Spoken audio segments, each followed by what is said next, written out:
Hey everybody, my name is Steven and welcome back to the Storytime channel. Without wasting any time, let's get into our stories of the day. Fire me before I quit? I ruin your life. Since I'm still in school, I took a job at a bakery of types which I won't name. The place has bread in the name but also sells overpriced salads and sandwiches. I worked there for close to a year where I had this boss named Betty. Not a real name, of course. Betty and I didn't get along whatsoever. She had gotten the previous general manager to quit because she had an affair with him, and she threatened to tell his wife if he didn't leave. He quickly left the job and she was promoted to the position. I didn't like her, but I have to respect the dedication to be the general manager of a small butt store. When I first started working there, I was respectful, but she would do things that would get on my nerves. For instance, I would clean all the places I would be hired to do, and once I was done and relaxed for maybe 5 minutes, she would run out of the manager's office screeching, "Why aren't you working?"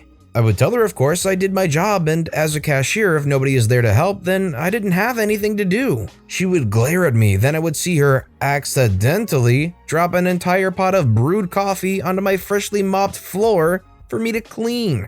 So I learned quickly to always look busy. Once she realized I was going to kneel and kiss the ground she walked on, she started dropping my hours. The store ran on a Game of Thrones type politics for who got promotions and raises.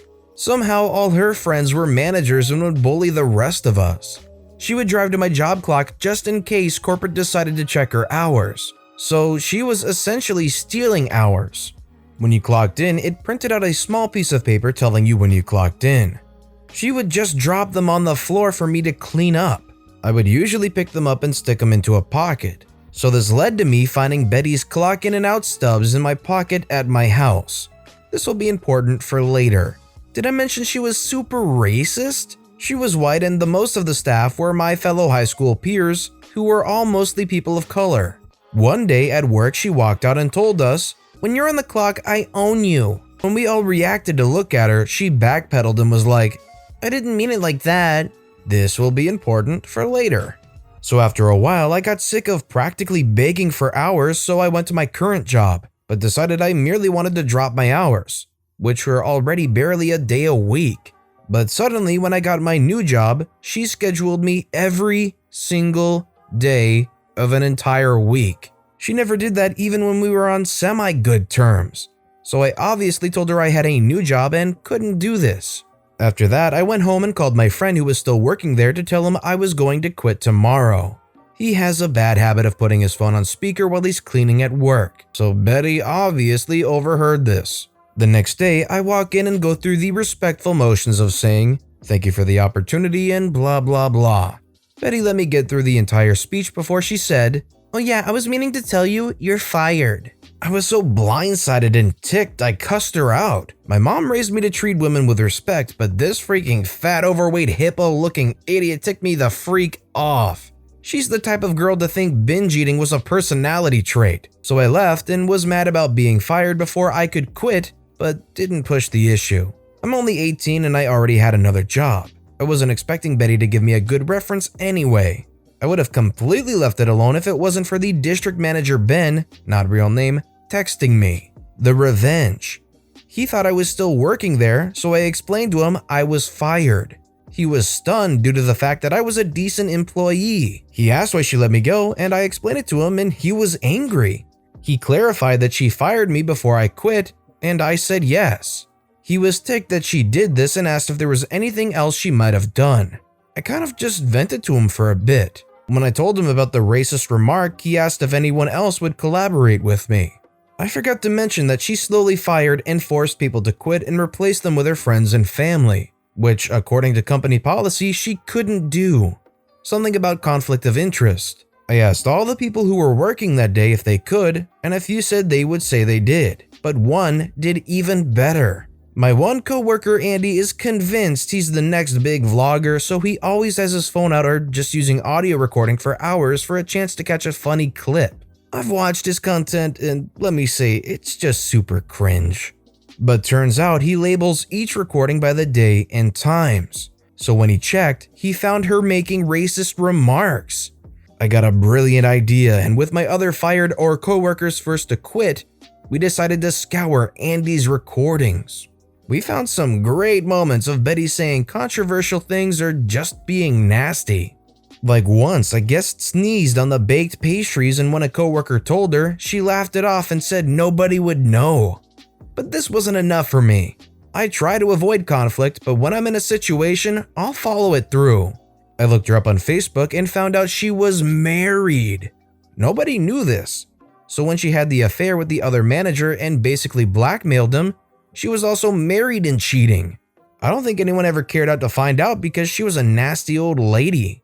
So I found the old manager's Mark's Facebook and found out he and his wife were separated. Turns out, even after he quit, Betty was still trying to blackmail money out of him.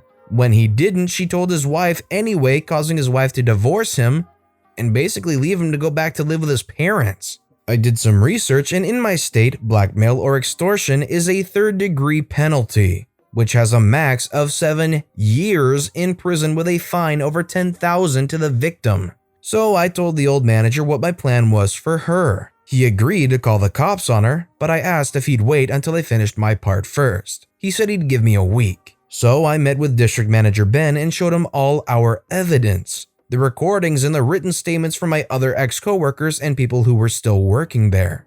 I also gave Ben the slips of paper when Betty clocked in and then left and returned 8 to 10 hours later to clock out. Ben thanked me for the information and then I left. A few days later, while walking past the store, I noticed it was closed in the middle of the day. I texted a guy who still worked there and he told me everything. Turns out Ben first checked the security cameras to see if she was there for the full time she claimed to be. Big surprise, she wasn't.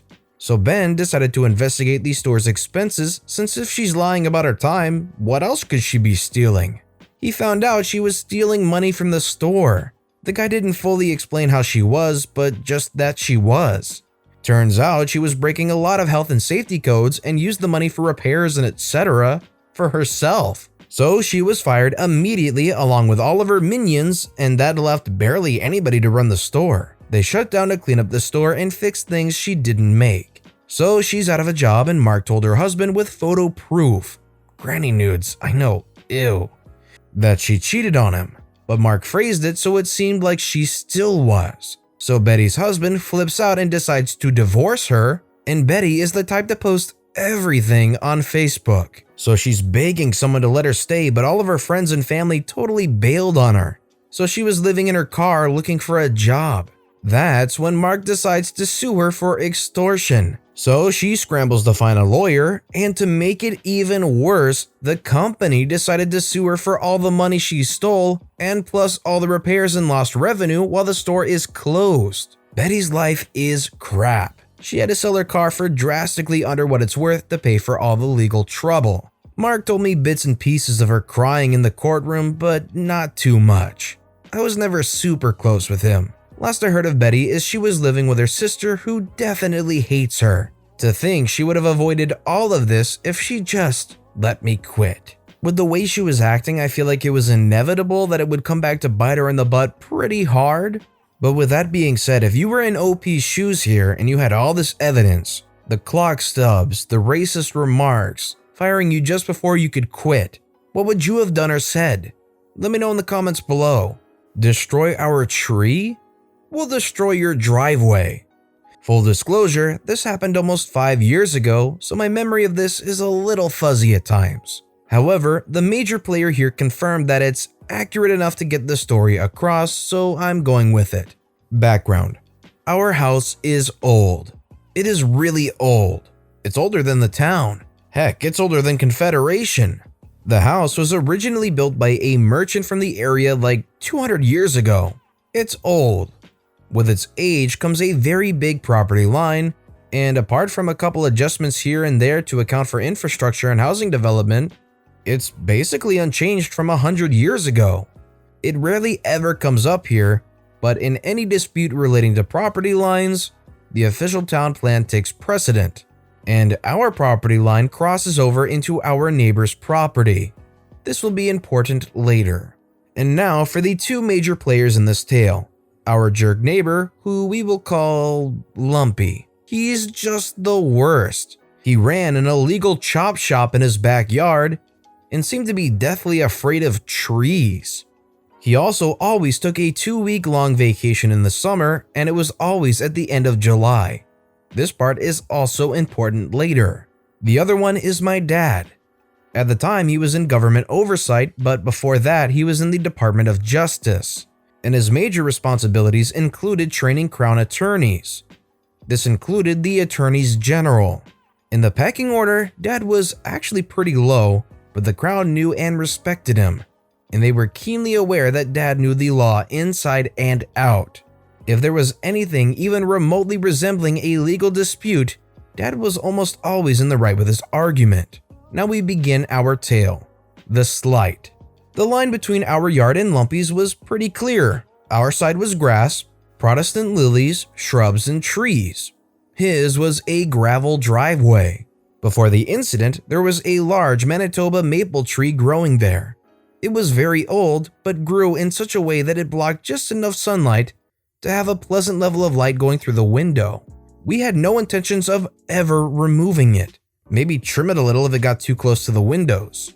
However, some lower branches were sagging onto Lumpy's driveway, so he asked if he could cut down some of the lower branches so that his car wouldn't get damaged when he drove in and out. It was a fair enough request, and he did ask permission first, so we told him to get a landscaper and a quote, because we sure as heck weren't going to let Lumpy do it, and we're okay paying for that. A couple days later, we were all on a day trip somewhere, and when we got back, Lumpy comes over and tells us not to worry about the landscaper because he took care of it. Red flags were waving at that statement, so we went and checked the tree. Idiot cut the entire tree down. Then, to add insult to injury, he painted the stump with some sort of weird gray stuff. Don't know what it was, but it had to have been toxic as freak, because nothing ever grew on that stump again. Not even fungi. So we're understandably ticked off, but unfortunately there's nothing we can do about it because there's no proof. So now we've got a stump that was once a beautiful tree, a smug neighbor, and seemingly no course of action to take. Dad didn't accept that scenario, and he had a plan. The plan. As I said earlier, Dad knew the law inside and out, so he began to plan things out. He made a few phone calls to the town civil architect, a couple inspectors, the local landscaper Lumpy was going to get that quote from, and a contractor. He visited City Hall and got a copy of the official town plan, which, remember, is the final word on property lines. He had everything arranged, and now he began to wait. The revenge.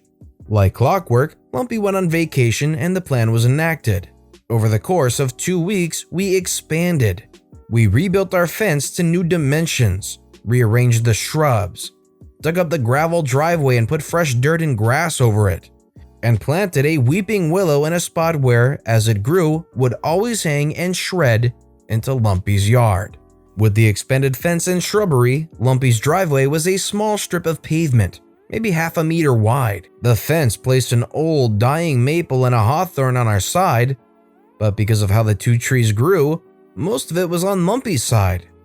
The key point is that the placement of the truck dictates whose property it's on, so it's our tree that he can't touch, no matter how annoying or destructive it is. With the new dimensions, the chop shop he was running was now on our side of the fence. But because it was illegal, it was just scrap metal as far as the law was concerned, so we sold it to a local scrap yard. By the time Lumpy came back, our yard had expanded almost 3 meters into his yard, and waiting for him was Dad, the civil architect, and a lawyer with a stack of documents outlining, in full detail, that what they did was 100% legal and there wasn't a thing he could do about it. Edit. Not sure how it happened, but it was supposed to say that we told Lumpy to get the quote and that we'd pay for the landscaper, because we didn't want Lumpy to do it himself. Second edit. Aftermath. Lumpy apparently tried to press charges, something along the lines of trespassing, or destruction of property, or something ridiculous like that. I had moved out of town at the time, so I don't know for sure what happened, but I like to think the judge just threw the case out. Like I said, everything was above board and completely legal. What I do know he did was tear up part of his lawn and put in a new driveway.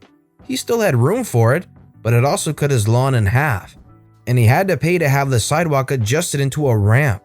Also, because the town was paying attention now, he had to have it done properly, with like asphalt and stuff, instead of gravel like before. He's also apparently planning to move out and rent the property to others.